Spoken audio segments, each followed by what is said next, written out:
Hello everyone, good morning. Welcome back to my channel. कैसे हैं आप सभी? आई होप आप सभी बहुत अच्छे होंगे। तो जी मॉर्निंग के 5 बजे का टाइम है और मैं उठ चुकी हूँ। बच्चों के स्कूल जाने की तैयारी करने लगी हूँ। फ्रेश अप होके मैं आ गई हूँ किचन में। यहाँ पे मैं बनाऊंगी आज बच्चों की फरमाइश पे पनीर। तो मैं बनाऊंगी बटर पनीर और मेरा बनाने का तरीका अलग है। हर किसी का अपना तरीका होता है। नहीं तो बहुत सारे लोग कॉमेंट करके बोलते हैं कि दीदी ऐसे नहीं बनता है, ये ऐसे बनता है। तो मैं अपना तरीका बता रही हूँ और हर किसी का अपना अपना बनाने का अलग तरीका होता है।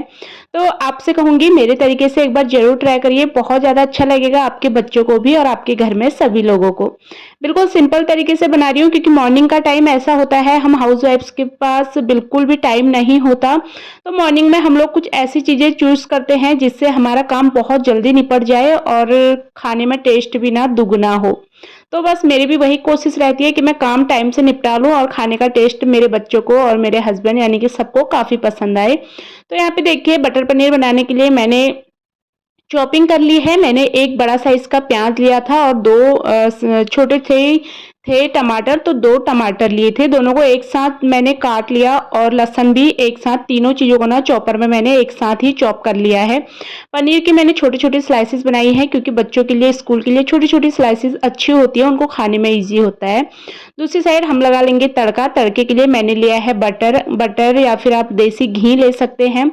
पर मैंने बटर लिया है क्योंकि हम बटर से ही बनाएंगे बटर पनीर को। तो बटर लिया है, उसमें डाल दिया है मैंने जीरा, थोड़ा सा हींग डाली है और दोनों को चटकने दिया है। उसके बाद डाल दिया है जो हमने प्यूरी बना के तैयार करी थी, प्याज टमाटर और लहसुन की। तो मैंने अदरक ऐड नहीं करा था, आप चाहे तो अदरक भी ऐड कर सकते हैं। लहसुन ही डाला है मैंने और बस उसके ऊपर डाल दिए हैं बेसिक मसाले। यहाँ पे मसालों में मैंने डाला है नमक, मिर्ची, हल्दी और थोड़ा सा धनिया पाउडर। इसको थोड़ा देर बिना ढके हुए पकाएंगे हम। बहुत अच्छे से पका लेंगे, जितना भी इसका पानी होगा वो सूख जाना चाहिए। ढक के नहीं पकाऊंगी, मैंने खुले ही पकाया है। उसमें डाल दी है, उसके बाद मैंने इसमें डाल दी है फ्रेश क्रीम। और फ्रेश क्रीम डालना ज़रूरी नहीं होता है पर मैं डालती हूँ, मुझे फ्रेश क्रीम का टेस्ट पनीर में बहुत अच्छा लगता है तो इसलिए मैंने ऐड कर दिया है। क्रीम डालने के बाद हमने इसको ढक के पकाया है कम से कम 2-3 मिनट के लिए, जब तक हमारा मसाला बहुत अच्छे से जो है ऑयल सेपरेट ना कर दे तब तक हम इसको पकाएंगे। उसके बाद हम इसमें डाल देंगे पनीर और 4 से 6 कलियाँ होंगी जो पनीर, मतलब पनीर के पीसेस होंगे इतने, जिनको मैंने हाथ से बिल्कुल मैश कर लिया है एकदम। उसके हमें एकदम बारीक बारीक सा उसको ना मैश कर लेना है। मैश करने के बाद हम उसको डालेंगे पनीर में, उससे ग्रेवी हमारी थोड़ा सा थिक बनेगी। ऊपर से फिर से अगेन मैंने डाल दिया है एक स्लाइस पनीर बटर डाल दिया है मैंने एक टुकड़ा। फिर से बटर आप अपने अकॉर्डिंग ज़्यादा कम डाल सकते हैं, बटर डाल के टेस्ट बहुत अच्छा आता है। बहुत ज़्यादा भी बटर वगैरह हमें नहीं खाना चाहिए तो मैंने हिसाब से ही डाला है, आप अपने अकॉर्डिंग बटर डाल सकते हैं। कम ज़्यादा जितना भी आप डालना चाहते हैं, टेस्ट में कोई फ़र्क नहीं आएगा, ज़्यादा डालेंगे तो टेस्ट बढ़कर ही आएगा। उसके बाद हमने छोड़ दिया है पनीर को पकने के लिए। पनीर को बहुत ज़्यादा कुक हमें अब नहीं करना है, थोड़ा देर ही पकाएंगे हम और हमारा पनीर की सब्ज़ी बनके बिल्कुल तैयार हो जाएगी। बच्चों के कपड़ों में प्रेस करनी थी, बिट्टू के कपड़ों में लगा दी है प्रेस। और बाहर का मौसम आपको एक बार मैं दिखा दूँ।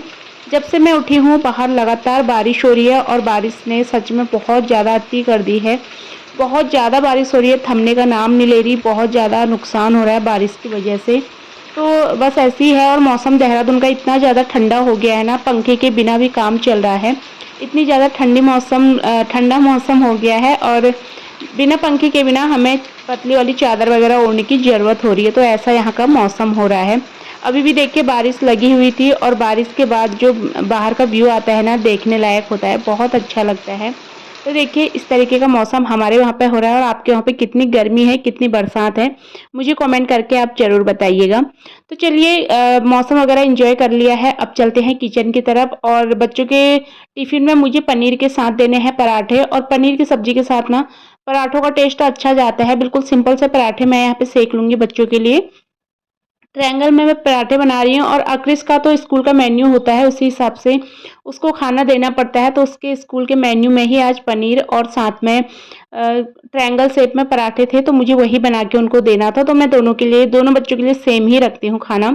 फिलहाल अक्रिस अभी नहीं जाएगा, अभी अक्रिस का थोड़ा टाइम होता है। और पनीर वगैरह इस तरीके की सब्जी वगैरह बनाते हो ना तो आपको टाइम थोड़ा सा एक्स्ट्रा लग जाता है, जबकि मैंने बिल्कुल शॉर्टकट तरीके से सब्जी बना रखी है और बहुत ज़्यादा टेस्टी बनी थी सब्जी। तो यहाँ पे चलिए सबसे पहले बिट्टू का टिफ़िन पैक कर लेंगे। और मैंने हस्बैंड से बटर पेपर मँगाया था और वो कुछ और ही चीज़ उठा के ले आए हैं। तो मैं मतलब मैंने अभी इसकी अनबॉक्सिंग करी तो मुझे कुछ समझ में नहीं आया कि मैं किस चीज़ में बिट्टू को पराठे बंद करके दूँ। तो फिर मैंने इसी में ही ना लपेट के दे दिए हैं ताकि पराठे हमारे थोड़ा सॉफ्ट रहे दिन में तक। यहाँ पे बिट्टू का टिफ़िन रेडी हो गया है फ्रूट ब्रेक के लिए। मैं उसके लिए रखूँगी एप्पल। तो एप्पल के स्लाइसेस मैं कट करके रख देती हूँ, वो बच्चे आराम से खा लेते हैं। एक घर में मेरे घर में मतलब 2 बच्चे हैं बाहर जाने वाले, एक हस्बैंड है। सबके लिए अलग-अलग खाना बनता है, जैसे कि मैं आपको बार-बार बोलती हूँ। यहाँ पे हस्बैंड के लिए मैं बना रही हूँ कॉर्न चीला, यानी कि जो भुट्टा होता है उसका चीला बना रही हूँ। तो देखिए भुट्टे के दाने मैंने निकाल के कल ही रखे थे और भुट्टे के दानों में मैंने भुट्टे लिए हैं, थोड़ा-सा लहसुन लिए हैं 3 से 4 कलियाँ और उसमें नमक, मिर्ची डाल दी है थोड़ा-सा और थोड़ा-सा काली मिर्च पाउडर डाला है। उसके बाद बस इसको पीस लेना है। पीसने के बाद हम इसमें थोड़ा-सा पानी ऐड करेंगे ताकि आपको इसको पलटने वगैरह में ना ज़्यादा प्रॉब्लम ना हो। और देखिए बस बिल्कुल हल्का-सा ऑयल लगा लिया है मैंने पैन पे और ऑयल लगाने के बाद मैंने इसमें डाल दिया है बैटर। बैटर डालने के बाद बस जैसे हम नॉर्मल कोई सा भी चीला बनाते हैं ना, उसी तरीके से हमें इसको भी बनाना है। बहुत ईज़िली बन जाते हैं चीले और टेस्ट इनका बहुत ज़्यादा अच्छा आता है। बहुत ही ज़्यादा हेल्दी ऑप्शन होता है आपके नाश्ते के लिए। आप हैं चाहे आपके बच्चे या हस्बैंड लोग कोई भी खाएँगे ना, तो बहुत ज़्यादा हेल्दी ऑप्शन होता है। बहुत अच्छे लगते हैं। तो यहाँ पे मैं फ़िलहाल हस्बैंड के लिए ही बना रही हूँ चीले, क्योंकि हस्बैंड रोटी वगैरह नहीं खाएँगे। और मेरे पास एक कमेंट आया था कि दीदी आपके हस्बैंड पूड़ी वगैरह आलू की सब्ज़ी क्यों नहीं खा रहे हैं? तो वो थोड़ा-सा अपना वेट लॉस कर रहे हैं आजकल, तो इस वज़ह से वो ये सारी चीज़ें ना अवॉइड कर रहे हैं। तो देखिए सबको भेज दिया है मैंने, हस्बैंड भी जा चुके हैं, दोनों बच्चे भी जा चुके हैं। उसके बाद जो है मैं आई थी किचन में अपने लिए 1 कप चाय बनाने, मम्मी और अपने लिए। मम्मी तो 2 चाय पी चुकी हैं, पर मेरी चाय रिलैक्स वाली ही होती है जब सभी लोग चले जाते हैं अपने-अपने काम पर। तो किचन में आई, वैसे मेरा काउंटर टॉप वगैरह साफ़ ही था, पर जब मैंने हस्बैंड के लिए चीला बनाया ना तो थोड़ा बहुत फिर से फैल गया। नहीं तो मॉर्निंग की कुकिंग के बाद मैं अपने किचन को क्लीन करके ही बाहर निकलती हूँ। तो देखिए यहाँ पे एक हल्का-सा कपड़ा मैंने फिर से अपने काउंटर टॉप में मार लिया है। काउंटर टॉप मेरा बिल्कुल क्लीन हो चुका है। उसके बाद मैं बना लूँगी अब चाय। तो चाय जब तक मॉर्निंग की ना पियो ना तब तक एक बेचैनी सी रहती है। चाय की क्रेविंग मुझे बहुत ज़्यादा होने लगती है, तो यहाँ पे चाय चढ़ा दी है मैंने और बस मैं और मम्मी अब आराम से बैठ के 15-20 मिनट तक अपनी चाय एन्जॉय करेंगे, अदरक वाली चाय। और बाहर इतनी तेज़ बारिश हो रही है और ऐसे बारिश के मौसम में अगर अदरक वाली चाय मिल जाए ना, तो फिर तो सोने पे सुहागा है, बहुत ज़्यादा मज़ा आ जाता है। चाय वगैरह हम दोनों अपनी एन्जॉय कर चुके हैं और मेरी कोशिश थी कि आज मैं इस बेड को थोड़ा-सा इधर हिला दूँ, क्योंकि बेडशीट बिछाने में ना बड़ी प्रॉब्लम होती है और बरसात वगैरह के मौसम में थोड़ा सिलन की दिक्कत हो जाती है। तो बेड आपका जो है वॉल से थोड़ा-सा दूर ही होना चाहिए, नहीं तो आपके गद्दे वगैरह खराब हो सकते हैं।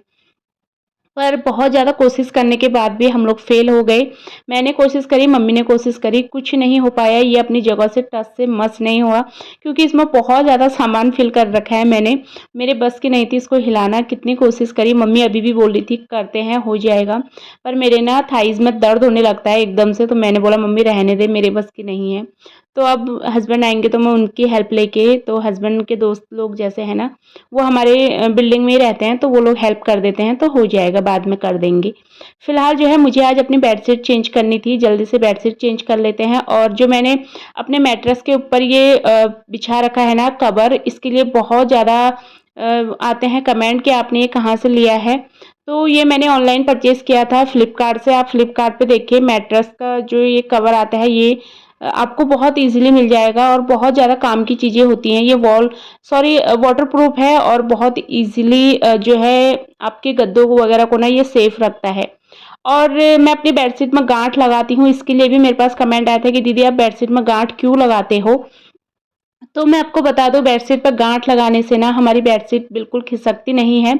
अगर आपके घर में छोटे बच्चे हैं तब तो आपको बहुत ज़रूरी हो जाती है ये लगानी, क्योंकि बच्चे ना दिन भर बेड में कूदते रहते हैं, तो बेडशीट वगैरह बार-बार हमको ठीक करनी पड़ती है। अगर आप इस तरीके से 4 गाँठ लगा देते हैं, अपनी बेडशीट को बिछा देते हैं, तो आपकी बेडशीट कहीं नहीं हिलेगी। थोड़ा बहुत ख़राब होगी, मैं ये नहीं कहूँगी कि बिल्कुल ख़राब नहीं होगी, थोड़ा बहुत होगी तो आपको मतलब साइड से ही उसको दबाना पड़ेगा। ऐसा नहीं है कि आपको पूरी बेडशीट निकाल के ना दोबारा से बिछानी पड़ेगी। तो चलिए ये भी मैंने आपको बता दिया है। अब लगा लेते हैं पूरे घर में झाड़ू। और कल की वीडियो में कमेंट आया था कि दीदी आपका घर बहुत ज़्यादा साफ़ सुथरा रहता है, आप कितने अच्छे से अपने घर की क्लीनिंग करते हैं। तो घर एक ऐसा चीज़ है ना, मतलब एक औरत के हाथ में ही होता है, चाहे वो अपने घर को साफ़ सुथरा सुंदर बना के रखे, चाहे वो अपने घर को बिल्कुल गंदा सा बना के रखे। तो हर लेडीज़ चाहती है उसका घर हमेशा साफ़ सुथरा रहे, नीट एंड क्लीन रहे। तो बस मेरी भी यही कोशिश रहती है और मेरी ये कोशिश आप सबको इतनी पसंद आती है, तो ये सुन के मुझे बहुत अच्छा लगता है। आप लोग कमेंट करते हैं कि आपको काम करता हुआ देख के हमारा मन भी काम करने का करता है ना, तो ये सारी चीज़ें देख के मुझे बहुत ज़्यादा अच्छा लगता है। तो मैं लगी हुई थी घर की क्लीनिंग करने में, जो मॉर्निंग क्लीनिंग होती है, और दूसरी साइड मम्मी किचन में कुछ ना कुछ काम पे लगी रहती है। थोड़ा-सा बर्तन थे जिनको कि वो वॉश करने में लगी हुई थी और पूरे घर में झाड़ू मैं लगा चुकी थी। पूरे घर की डस्टिंग हो चुकी थी, उसके बाद जो है घर में पोछा लगाने की बारी आती है। और पोछा आजकल जैसे बरसात का मौसम है ना, तो मैं कोशिश करती हूँ कि कोई ना कोई चीज़ डाल के ही मैं पोछा लगाऊँ, या तो डेटॉल का पानी, डेटॉल का लिक्विड आता है जो वो डाल लो, या फिर आप फिनाइल वगैरह कुछ डाल लो। तो इस तरीके से आपको पोछा लगाना चाहिए। आपका जो है फर्श बिल्कुल क्लीन रहेगा और जर्म्स वगैरह ना घर में बिल्कुल नहीं आएँगे। जैसे कि आपको पता है आजकल डेंगू वगैरह इतना ज़्यादा फैल रहा है, तो थोड़ा-सा साफ-सफाई का ध्यान देना ज़रूरी हो जाता है। कहीं पर भी पानी वगैरह इकट्ठा होता है ना, तो मच्छर बहुत ज़्यादा वहाँ पे निकल आते हैं। तो बस क्लीनिंग का थोड़ा ना ज़्यादा ध्यान देना पड़ता है हम हाउसवाइफ्स को आजकल। घर की साफ-सफाई मैं कर चुकी थी, उसके बाद मैं आ गई थी नहा के। नहाने के बाद मैं आई हूँ यहाँ पे मशीन लगाने। कपड़े बहुत ज़्यादा नहीं थे, आजकल तो मैं कोशिश करती हूँ चाहे 4 ही कपड़े हों, मैं उनको हाथ के हाथ निकाल दूँ, क्योंकि बारिश की वज़ह से कपड़े सूख नहीं पा रहे हैं और फिर स्टैंड में भी जगह नहीं होगी ना, तो कपड़े सुखाने की दिक्कत हो जाती है। तो यहाँ पे मैंने मशीन लगा दी है और बरसात का तो बस चलता ही रहा है। अभी भी बारिश लगी थी यहाँ पे। तो कपड़े वगैरह लगाने के बाद मैं अंदर आई और मेरे डस्टबिन 2 हैं, दोनों के दोनों मैंने कल रात को वॉश करके रख दिए थे। क्योंकि कल हस्बैंड कूड़ा फेंकने गए थे। जैसे कि हमारे यहाँ पे ना देहरादून में कूड़ा फेंकने की बहुत ज़्यादा दिक्कत है। जो कूड़े वाले आते हैं, जो गाड़ी लेके मतलब, तो वो लोग ना डेली नहीं आते हैं। वो लोग हफ्ते में 1 बार आ गए या फिर हफ्ते में 1 बार भी नहीं आते, कितनी बार तो ऐसा हो जाता है। और हमारे जहाँ पे मैं रहती हूँ ना, यहाँ पे कूड़ा लेने के लिए आ जाते हैं कोई और भैया, हम लोगों ने लगवाए हुए हैं जैसे, तो फिर वो भी डेली नहीं आ पाते हैं, तो कूड़ा फेंकने का बड़ा प्रॉब्लम हो जाता है, तो फिर हमें खुद ही जाना पड़ता है कभी-कभार फेंकने के लिए। तो दोनों डस्टबिन मेरे खाली हो गए थे, उसके बाद जो है मैंने दोनों डस्टबिन को रात को वॉश करके रख दिया था। अब दोनों में मैंने लगा दी है गार्बेज बैग, 2 डस्टबिन ले लिए हैं मैंने, पहले मेरे पास 1 ही था, तो कूड़ा ना बहुत जल्दी भर जाता है, फिर दिक्कत हो जाती थी, तो इसलिए मैंने 2 ले लिए हैं, ताकि बहुत ज़्यादा कूड़ा ना हो। और अगर कूड़ा आपका इधर-उधर फैला रहता है, तो फिर पूरे घर में गंदी स्मेल आने लगती है। बरसात के मौसम में तो और ज़्यादा। तो मैंने 2 ले लिए थे इसी वजह से। और यहाँ पे देखिए मैंने नाश्ता हम लोगों ने नहीं करा था। मैंने यहाँ पे नाश्ते के लिए सब्ज़ी जो है पनीर की, वो गरम कर ली थी। बहुत ज़्यादा टेस्टी बनी थी सब्ज़ी ना, सच में आप लोग एक बार कभी ज़रूर ट्राई करना और मुझे ज़रूर बताना सब्ज़ी का टेस्ट आपको कैसा लगा। और यहाँ पे देखिए नाश्ता वगैरह हम कर चुके थे, कपड़े मैंने स्टैंड में लगाए थे, कल रात को ही लगाए थे ये। तो रात भर पंखा वगैरह घर में चलता रहता है, तो कपड़े ना आसानी से सूख जाते हैं। और बस अब जो है इस स्टैंड में से इन कपड़ों को निकाल देते हैं और इनको कर दूँगी मैं हाथ के हाथ तय। तब तक मेरे दूसरे कपड़े जो हैं वो भी सूख जाएँगे, उनको भी फिर मैं सूखने के लिए डाल दूँगी। और इस स्टैंड के लिए तो जब भी मैं कपड़े सुखाती हूँ ना, हमेशा ही कमेंट आता है। मैं आप लोगों को बहुत बार ऐसे बता भी चुकी हूँ, शायद वो लोग उस वीडियो को नहीं देख पाए होंगे। तो बार-बार कमेंट करते हैं कि दीदी आपने स्टैंड कहाँ से लिया, हमें ज़रूर बताना। तो मैंने ये अपनी लोकल मार्केट से ही लिया है। वैसे मैं बहुत बार बता भी चुकी हूँ, पर बहुत से लोग पूछते रहते हैं। हालाँकि मैं उनको रिप्लाई तो कर देती हूँ, पर बहुत से लोग ना फिर भी पूछते रहते हैं, तो सोचा आपको मैं एक बार बता दूँ। तो मैंने हमारी लोकल मार्केट से ही इसको लिया था और ये बहुत ज़्यादा काम की चीज़ें हैं, सच में मैं आपको बार-बार बोलती हूँ इसके लिए भी कि ये बहुत ज़्यादा काम की चीज़ें हैं। सारे कपड़े मैंने तय लगा लिए हैं और कपड़े कपड़े जो जिसके जहाँ पे रहते हैं उनकी प्लेस पे रख दिया है अरेंज करके। थोड़ा-सा कपड़े थे जो मैंने मशीन लगाई थी इतनी देर में, वो भी सूख गए थे। तो इस वाले रूम में हम बैठे थे और यहाँ से ना बालकनी से हवा आती रहती है, तो मैं अभी स्टैंड फ़िलहाल यहीं पे रख दूँगी। बच्चे अभी जब तक स्कूल से नहीं आए हैं, बच्चे आते हैं फिर तो घर में उधम मचाना शुरू कर देते हैं, तो वो कपड़ों को उनकी जगह पे नहीं रहने देंगे, तो मैं स्टैंड उठा के उधर वाले रूम में रख दूँगी। फिलहाल कपड़े सुखा लेते हैं और इसी के साथ ही अपनी आज की इस वीडियो को मैं यहीं पे एंड करूँगी।